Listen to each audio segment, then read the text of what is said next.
before we get into specifics, as we are about to be a month away, we're less than a month away now from the NFL draft, your overall thoughts on the Cowboys offseason and how they've approached it from your vantage point? All right, let's do a quick rundown. Coaching staff, they got rid of Kellen. Mike McCarthy's taken over plays. I'm not mad at McCarthy taking over plays. That's what he does. So I'm actually anticipating seeing what that looks like. But I was a Kellen fan. I just thought that he was more of a collection of plays than a scheme and a being able to progress from one play to another. So I'm interested to see what this looks like. I'm not opposed to it.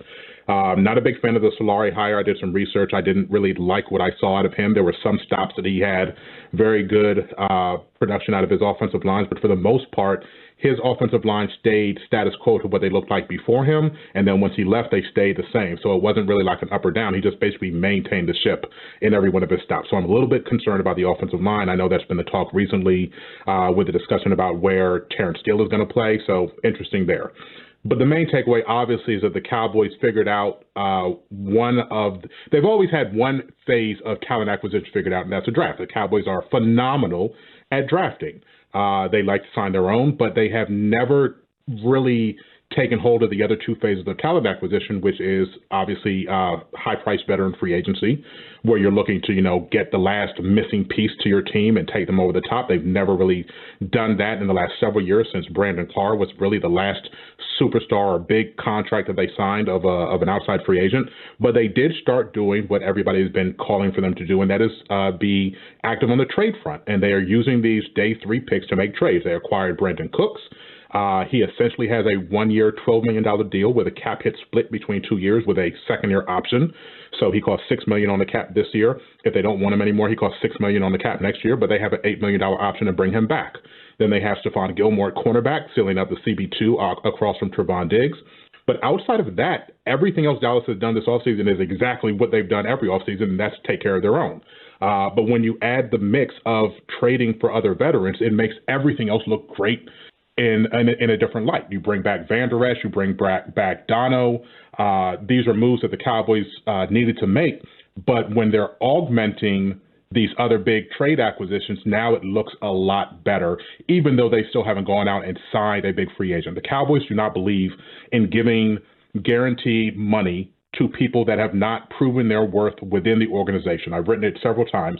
The Cowboys look at long-term contracts with a bunch of guaranteed money as rewards, not as pay for future performance. They like to reward their people for making them money. Ezekiel Elliott, Dak Prescott, after he proved it, their own free agents have basically gotten contracts that say, thank you for everything that you've done, but we don't really worry about what it means in the future because you've made us this money already. They look at it differently than a lot of other front offices. So it's very difficult for them to say, let me give you all of this money for things that you've done to benefit other teams. It's just not in their mentality to do things that way. So overall, I think that they've improved their off-season process, but there's still some things that they could do better. But I'm much happier this off-season than we were last off-season when everybody was just in a group state of depression over everything that the Cowboys weren't doing. Katie, you mentioned the Cowboys paying their own. I'm going to ask you a question on a scale. 1 being absolutely not confident at all, 10 being uber confident. How confident are you that Trevon Diggs, cornerback 1 on this Cowboys team, plays for the Cowboys on a next contract? When we say next contract, I assume you mean long-term deal, multiple years. Mm-hmm. I think that Diggs is going to be franchise tagged next year. I don't think that they're going to work out an agreement this offseason or during the year. I think that he's going to end up being on the franchise tag. I'd say 51%. There's a deal to be made there. But he's going to be top of the market, and cornerbacks are very expensive. It's come down. It was a surprising offseason because none of the cornerbacks that got paid this year got paid to the level that they had been the previous couple of years, where the top of the market was hovering around $20 million. Jalen Ramsey got it a couple of years ago, and then guys would be either slotted in just under him or just above him. But Trevon Diggs is in a position, based on the interception totals that he's had, the Pro Bowl appearances, the All-Pro nominations, he's going to top that. He's going to demand that on the open market, and I don't know if the Cowboys are interested in paying him that money. I would probably say that CeeDee Lamb gets paid between the two of them from the same draft year. Obviously, Lamb has a fifth-year option the Cowboys are going to exercise here in May to make sure they keep him under lock. And then they can franchise tag him the next year. So they're probably looking at least 2 more years of control. But I think a deal gets done with him. But Diggs, I'm at about 51%. I think it will happen, but there's a very, very limited amount of confidence that that's going to take place. Oh boy, tagging Trevon Diggs. Sorry, I don't mean to worry y'all, but yeah, I don't think it's going to be a pretty negotiation. No, I mean that is an honest assessment, and that's what we asked for. Yeah, I mean, because I'm thinking about tagging Trevon Diggs to the tune of what anticipated a franchise tag between $19 to $20 million for a top 5 corner salary, possibly going into 2024. That's a hard pill to swallow if you're trying to get a long-term deal done. Obviously, now as we head toward the NFL draft, the Cowboys have, it looks like, KD, positioned themselves well to really be able to go, if you're a believer in BPA or BPA at a position of need. How do you feel about where the Cowboys are as they set themselves up for the NFL draft? Yeah, I'm glad you added that addendum because that is my phrase, BPAPN, best player available at a position of need. I think that's the way that the Cowboys have attacked the draft for the last decade plus. It's basically, let's look at our 2 or 3 biggest needs and take the best player available out of that group. And then as you solve one position, then you add another position back into that mix. And then you say, hey, let's make sure we don't leave the 3rd round without this guy. And I think we really saw that coming to fruition last year.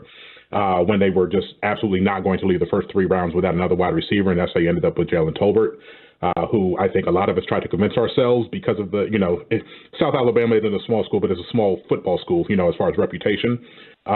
So I think a lot of us tried to convince ourselves that was a great pick, and he might still have a big ceiling, but very disappointing rookie season, and he'll admit that. I do love everything that he said. But I think the Cowboys have done a great job to put themselves in position in 2023 to do just that. I think they still have long-term needs at cornerback. I mean, Stephon Gilmore is up there in age. We hope that he is able to play the same way he did last year. He had a knee surgery that kind of rejuvenated him, and hopefully everything, stays on the up and up. But expecting to re-sign him after this season and have him performing at that level, that's probably, a pipe dream. So the Cowboys have to go right back in cornerback. They need help along the offensive line, depending on what they do with this shuffle between Teron Smith, Terrence Steele, and Tyler Smith. They need help on the interior. There's a contract waiting to be, waiting to expire in Biotish at center. So there's definitely needs along the offensive line. Running back, obviously, more depth at wide receiver. There are positions that the Cowboys need to attack, but they've done a tremendous job in not just solving the depth issue, which is what they take care of every year. They always go into free agency and say, hey, let's make sure that we have at least a serviceable guy, what we call a JAG, just another guy, at the top of the depth chart at every position. But now they have premier talent at almost every crucial position, and that really frees them up to take the best guy available. But I still think they're going to target corner or offensive line in the first round, but they do have the flexibility of not having to reach for any of these picks. We're talking to KD Drummond of Cowboys Wire right here on 105 through the Fan. And KD, you mentioning Jalen Tolbert put me back in this place where I remembered about Jabril Cox because apparently Dan Quinn did not. Obviously, they bring back Leighton Vander Esch, Damone Clark. They seem to have a lot of confidence, but what the hell? Man, that's the whole question. What the hell when it comes to Jabril Cox? Yeah. Well, I think he was on a good trajectory in his rookie season, and then he had the injury, and he just I don't know what it was that they reported that he was healthy, and that's always take that with a grain of salt. Everybody's always healthy or right around the corner in the NFL, but he just didn't get a chance to prove himself again last year, and that was kind of surprising. So you wonder whether or not that ACL injury was one of those longer-term ACL recoveries. I screamed from the mountaintop, don't trust them saying that Michael Gallup is going to be back by the beginning of last year or be back to his form at all last season, and that unfortunately ended up coming to fruition. But, yeah, it does not seem like they have many plans for Jabril Cox in this rotation because if they thought that he had recovered, I love Leighton Vander Esch. I love the way that he played last year, but maybe they look in a different direction and look to save some money there if they really felt confident in him and Cox and Clark being the duo for the future. They clearly don't see that. Along those lines, the Cowboys love linebackers. They have a weak spot for the linebacker position. I am team linebackers don't matter. I don't think you need to draft one in the first 2 or 3 rounds because the best guys always come from day 3. Not always, but you can definitely see the talent level that's there. It's just one of those harder positions to identify coming out of college of who's going to make the difference other than the really top guys. So if you're not getting the best linebacker in the draft, I say wait until day 3 and just see what you get and just keep throwing things at the wall and see what sticks. But yeah, it's a little bit disappointing because everybody called that the biggest steal of the 21 draft. They got Jabril Cox in the 4th round, and nobody thought he was going to be there. And even though he was recovering from injury, he's played like a 4th round pick, which is hit or miss. So yeah, I think the Cowboys are going to go back to that linebacker well at some point in this draft because they haven't addressed it in free agency. And there's going to be a lot of veterans that are there after the draft. Guys that won't affect the comp pick formula that they're probably looking at to bring in some veteran presence alongside Van Der Esch.